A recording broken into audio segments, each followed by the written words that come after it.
अस्सलामु अलैकुम वरहमतुल्लाहि वबरकातुहू।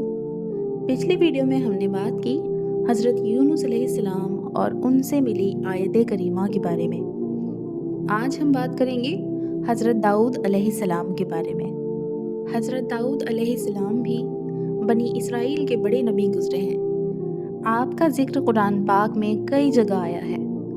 सूरह साद में खुसूसियत से निहायत तफसील से मिलता है। ये सूरा 12-23 में है। आप पर आसमानी किताब ज़बूर नाजिल हुई थी। हज़रत मूसा अलैहिस्सलाम के इंतकाल के काफ़ी अरसे बाद बनी इसराइल के सरदारों ने उस वक्त के नबी से कहा कि हमको एक बादशाह की ज़रूरत है जिसकी सरदारी में हम अल्लाह के दुश्मनों से जंग करें। अल्लाह के नबी इनकी हालत को खूब जानते थे। पहले उन्होंने इनकार कर दिया कि ये लोग बुज़दिल हैं, जंग वगैरह कुछ नहीं करेंगे। मगर जब कौम और सरदारों का इसरार बढ़ा और वह नहीं माने तो अल्लाह के नबी ने फरमाया, अल्लाह ताला ने तुम्हारे तालूत को बादशाह मुकर्रर किया है। तालूत एक गरीब आदमी थे। सरदार लोग, अमीर लोग तालूत का नाम सुनते ही नाराज़ हो गए कि सरदारी और बादशाहत तो हमारा हक था, ये गरीब आदमी को कैसे मिल गया। हज़रत तालूत बड़े आलिम, आबिद, जंग के माहिर और बड़े बहादुर ताकतवर आदमी थे, इसलिए अल्लाह ने उनको बादशाह मुकर्रर किया था। अल्लाह के नज़दीक तो अमीर और गरीब सब बराबर हैं। उनके नज़दीक वही अच्छा है जो नेक हो। लोगों की तसल्ली के लिए उस वक्त के नबी ने ये भी फरमाया था कि हज़रत तालूत को बादशाह बनाने की एक निशानी ये भी है कि 3 संदूक में हज़रत मूसा अलैहिस्सलाम और हज़रत हारून अलैहिस्सलाम की यादगार है। उसे फ़रिश्ते उठाकर तुम्हारे पास ले आएंगे। चुनांचे फ़रिश्ते वो संदूक उनकी कौम के पास ले आए। आखिर उन्होंने हज़रत तालूत को अपना बादशाह बना लिया। आखिर जब तालूत अपनी फ़ौज लेकर रवाना होने लगे तो उन्होंने अपनी कौम की एक आजमाइश की कि अगर कोई मुसीबत आई तो ये लोग इसका मुकाबला कैसे करेंगे या फिर भाग जाएंगे। उन्होंने कहा कि आगे चलकर पानी की एक लहर आएगी, जिसने उसका पानी पी लिया उसका मुझसे कोई ताल्लुक़ ना होगा। मेरा आदमी वो है जो इसमें से ना पिए। ज़्यादा से ज़्यादा एक चुल्लू पीने की इजाज़त है। मगर जब नहर पर पहुँचे तो चंद लोगों के सिवा सब ने खूब पानी पी लिया। जब नहर के पास उतर गए तो कहने लगे, हम अपने दुश्मन जालूत से लड़ने की ताकत नहीं रखते। मगर उनमें वो लोग ईमान वाले थे जिन्होंने पानी सिर्फ एक घूंट पिया था। वो पुकार उठे कि अक्सर ऐसा होता है कि अल्लाह के हुक्म से थोड़ी सी जमात बड़ी जमात पर गालिब आ जाती है। अल्लाह हमेशा सब्र करने वालों का साथ देता है। जब ये लोग लश्कर के सामने आए तो दुआ की कि ए हमारे रब, हमें अपने बात से सब्र अता कर कि हम मर मिटें मगर दुश्मन से डरकर पीछे न हटें। हमारे पाँव जमाए रख और हमें फतह दे।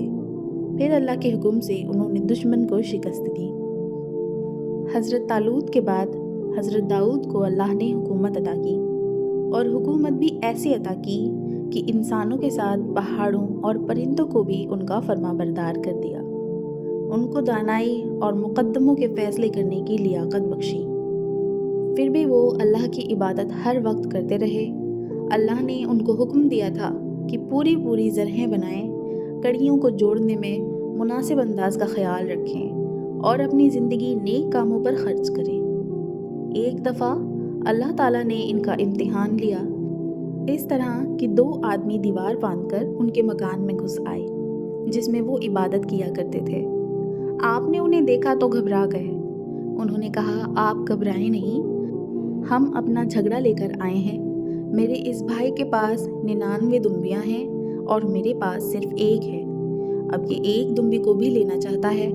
आप इंसाफ के साथ फैसला करें। आपने फरमाया कि जो तुमसे दुम्बी मांग रहा है इसमें ये ज़्यादती पर है और अक्सर शरीक एक दूसरे पर ज़्यादती करते हैं। अलबत्ता जो लोग अल्लाह पर ईमान रखते हैं और नेक काम करते हैं वो इस ज़्यादती से बच जाते हैं, मगर ऐसे शरीक बहुत कम होते हैं। जब ये लोग चले गए तो आपका ख्याल गुजरा कि अल्लाह ने ये मेरा इम्तिहान लिया है। उन्होंने तौबा की, सजदे में गिर पड़े اور اللہ کی طرف توجہ کی۔ اللہ تعالیٰ نے فرمایا کہ اے داؤد، ہم نے تمہیں اس زمین کا خلیفہ بنایا ہے، لوگوں میں انصاف کرنا اور خواہش پر نہ چلنا، ورنہ اللہ کی راہ سے بھٹک جاؤ گے۔ حضرت داؤد علیہ السلام کے قصے میں ہمیں یہ سبق ملتے ہیں، مسلمان کے بادشاہ کے لیے امیر ہونا ضروری نہیں، بلکہ اس کو عالم، طاقتور، بہادر اور لڑائی کے طریقے معلوم ہونے چاہیے۔ جیسے حضرت طالوت، وہ غریب آدمی تھے مگر وہ ساری خوبیاں ان میں موجود تھیں، اللہ تعالیٰ نے ان کو بادشاہ بنایا۔ دوسرا، دشمن سے لڑائی جیتنے کے لیے یہ ضروری نہیں کہ تعداد زیادہ ہو، مگر ضروری یہ ہے کہ ہمارا اللہ پر کامل یقین ہو کہ وہ ہماری مدد کرے گا۔ ہم موت سے نہ ڈریں اور اپنے امیر کی اطاعت کریں۔ ہمارے پاس کتنی ہی دولت آ جائے، یہاں تک کہ چرند پرند، پہاڑ لوہا سب ہمارے تابع ہو جائیں، مگر ہمیں اللہ کو نہیں بھولنا چاہیے، دل کی خواہش پر نہ چلنا چاہیے، سب کے ساتھ انصاف کرنا چاہیے۔ اگر آج کی ویڈیو آپ کو اچھی لگی ہو تو زیادہ سے زیادہ لائک کریں، شیئر کریں، چینل کو سبسکرائب کر لیں آنے والی ویڈیوز اور لائیو کی نوٹیفیکیشن کے لیے۔ انشاءاللہ ملتے ہیں اگلی ویڈیو میں حضرت لقمان علیہ السلام کے واقعے کے ساتھ۔ تب تک دعاؤں میں یاد رکھیں اور اپنا خیال رکھیں۔ اللہ حافظ۔